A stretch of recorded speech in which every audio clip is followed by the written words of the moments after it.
You must have heard that Ethereum has launched a new validation mechanism it called Merge. So according to Richard Waters is a Financial Times technology columnist. This is his opinion. He says that there are some challenges Ethereum still faces. The first of them all is that this new validation mechanism known as proof of stake doesn't on its own solve one of Ethereum's biggest problems, which is that it can only handle 15 transactions per second, a huge issue that has led to high transaction fees. The merge at least clears the way for the network's next big step, scheduled for the second half of next year, 2023, called sharding. This would involve splitting the Ethereum database into 64 fragments. Since every computer on the network would no longer need to keep a record of every transaction, it will greatly increase capacity and speed. There are still big, unresolved questions about how this will work. Also, sharding will not only be a complete solution. A 64-fold increase would lift the network's capacity to nearly 1,000 transactions per second, not far off from the 1,700 transactions per second capacity on the Visa network. But the promise of Web3 is to use blockchain technology to mediate every online transaction, meaning far greater capacity will be needed. And secondly, the merge brings with it a whole set of unknown risks.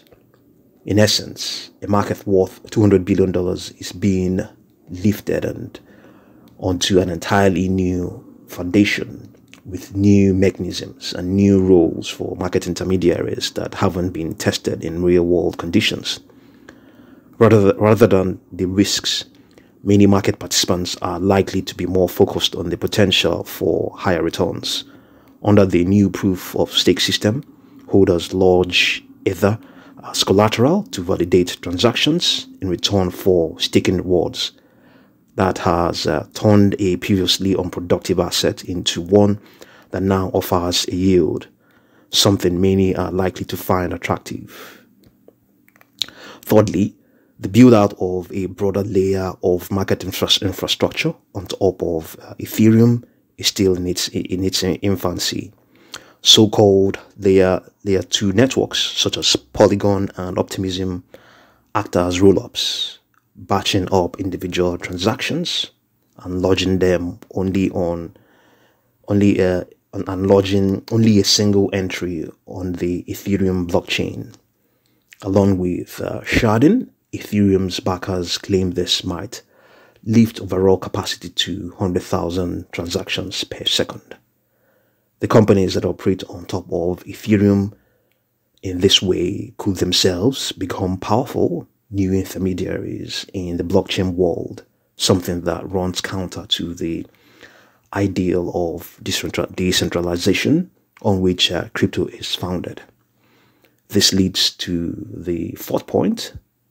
As the broader Ethereum system evolves, its backers will have to ditch some of the crypto world's ideological baggage. The emergence of influential new intermediaries would also give governments a new point of leverage over the system. For instance, if large numbers of holders turn to crypto exchanges for help with staking, then those exchanges will play a key role in validating transactions. That could expose them to political pressure to block certain transactions in pursuit of financial sanctions. And finally, improving the underlying blockchain infrastructure will do nothing to solve Web3's biggest challenge, which is demonstrating why this technology is needed in the first place. The optimists claim that with the merge completed and work on the way on solving Ethereum's scaling challenges, effort will shift increasingly to building the consumer-friendly experiences needed to draw large numbers of users. That means devising things such as crypto wallets and marketplaces for digital assets that are easier for ordinary people to use. It also means coming up with new applications that could not have worked as well on the existing web. So as it is right now, the Ethereum Merge hasn't provided any means of achieving that at the moment. But fingers crossed, let's see how things go.